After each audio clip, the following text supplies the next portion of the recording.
भारत के अंतरिक्ष इतिहास में एक और सुनहरा अध्याय जुड़ने को तैयार है, लेकिन थोड़ा इंतजार और करना होगा। भारतीय अंतरिक्ष यात्री शुभांशु शुक्ला के नेतृत्व में एक्सियोम 4 मिशन, जो अंतर्राष्ट्रीय अंतरिक्ष स्टेशन यानी कि आईएसएस के लिए उड़ान भरने वाला है, एक बार फिर स्थगित हो गया है। अब ये मिशन 22 जून 2025 को लॉन्च होगा। भारतीय अंतरिक्ष अनुसंधान संगठन यानी कि इसरो ने इसकी घोषणा की है।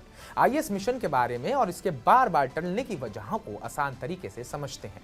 नमस्कार, मैं उत्कृष्ट प्रताप सिंह और आप देख रहे हैं टीवी 9 भारत। एक्सियोम 4 एक खास निजी अंतरिक्ष मिशन है जिसे एक्सियोम स्पेस, नासा और स्पेस एक्स मिलकर संचालित कर रहे हैं।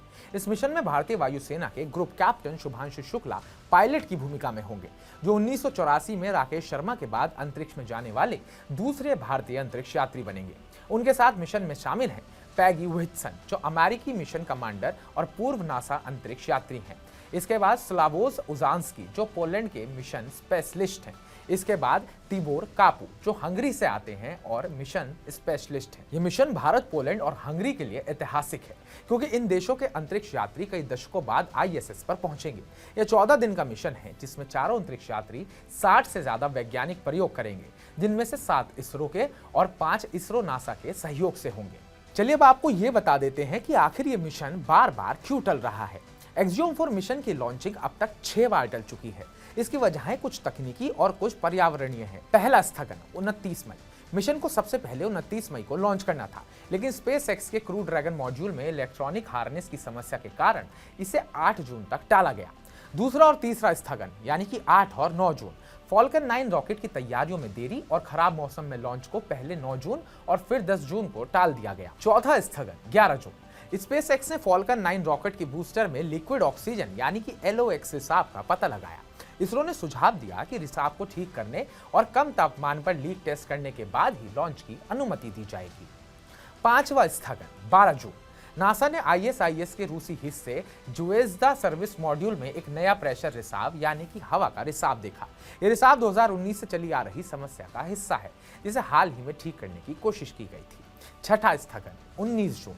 ज्वेज़दा मॉड्यूल की मरम्मत के बाद नासा और रूस की अंतरिक्ष एजेंसी रोसकॉस्मोस इसकी गहन जांच कर रही है, ताकि यह सुनिश्चित हो कि ISIS पूरी तरह सुरक्षित है। इसलिए लॉन्च को 22 जून तक टाल दिया गया है। ज्वेज़दा मॉड्यूल ISIS का एक पुराना हिस्सा है, जो 2000 में लॉन्च हुआ था। इस मॉड्यूल में पहले से ही छोटे मोटे रिसाव की समस्या थी, जिसे रूसी अंतरिक्ष यात्री कॉस्मोनॉट्स ठीक करने की कोशिश कर रहे हैं। हाल ही में मरम्मत के बाद एक नया प्रेशर सिग्नेचर यानी कि हवा का दबाव बदलने का संकेत देखा गया। नासा और रोसकॉस्मोस अब इसकी जांच कर रहे हैं, ताकि मिशन के लिए ISS पूरी तरह सुरक्षित हो। नासा ने साफ किया है कि ISS पर मौजूद 7 अंतरिक्ष यात्री सुरक्षित हैं और सामान्य ऑपरेशन चल रहे हैं। शुभांशु शुक्ला इस मिशन में भारत का गौरव बढ़ाएंगे। वे न केवल अंतरिक्ष में भारतीय संस्कृति का प्रदर्शन करेंगे, बल्कि भारतीय छात्रों और शिक्षकों से लाइव बातचीत भी कर सकते हैं। उनके कुछ खास प्रयोगों में शामिल है माइक्रोग्रेविटी में पौधों की खेती, ये जानना कि अंतरिक्ष में पौधे और सूक्ष्म जीव कैसे बढ़ते हैं। मांसपेशियों का अध्ययन, माइक्रोग्रेविटी में मांसपेशियों की रक्षा के लिए नई तरीकों की खोज। संज्ञानात्मक प्रभाव, स्क्रीन के इस्तेमाल का दिमाग पर असर। ये मिशन भारत के लिए गगनयान कार्यक्रम का हिस्सा है, जो 2027 में भारत का पहला स्वदेशी मानव अंतरिक्ष मिशन होगा। शुभांशु का यह अनुभव गगन ज्ञान के लिए भी महत्वपूर्ण होगा। एक्सियोम 4 मिशन भारत, पोलैंड और हंगरी के लिए एक ऐतिहासिक कदम है। यह मिशन न केवल वैज्ञानिक प्रयोगों को बढ़ावा देगा, बल्कि इन देशों के युवाओं को अंतरिक्ष अनुसंधान के लिए प्रेरित करेगा। शुभांशु शुक्ला का ISIS पर पहुंचना भारत के लिए अंतरिक्ष कार्यक्रम की ताकत को दर्शाएगा। साथ ही ये मिशन निजी अंतरिक्ष उड़ानों को भी बढ़ावा देने में मदद करेगा। तो हमारी इस पूरी रिपोर्ट को लेकर आपका क्या कहना है, आपकी क्या राय है, कमेंट बॉक्स में कमेंट कर हमें जरूर बताइएगा। बाकी ताजा अपडेट्स जानने के लिए टीवी 9 भारतवर्ष को सब्सक्राइब कीजिएगा।